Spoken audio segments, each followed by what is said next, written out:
রাজধানীসহ দেশের ৮ বিভাগে বৃহস্পতিবার সকাল ১১টা পর্যন্ত ভারী বর্ষণের সতর্কবার্তা জারি করেছে বাংলাদেশ আবহাওয়া অধিদপ্তর। বুধবার এ তথ্য জানান আবহাওয়াবিদ মোহাম্মদ শাহিনুল ইসলাম।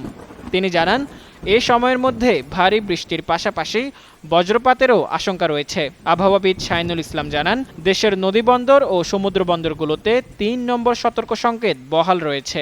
সেই সঙ্গে পরবর্তী নির্দেশ না দেওয়া পর্যন্ত মাছ ধরার ট্রলারগুলোকে উপকূলের কাছাকাছি থাকতে বলা হয়েছে। তিনি বলেন, আগামী ৪-৫ দিন দেশে ভারী বর্ষণ, বজ্রপাত ও কাল বৈশাখী ঝড়ের প্রবণতা অব্যাহত থাকতে পারে। তবে আগামী ৫ মে থেকে বৃষ্টিপাত কমে তাপমাত্রা ধীরে ধীরে বাড়ার সম্ভাবনা রয়েছে।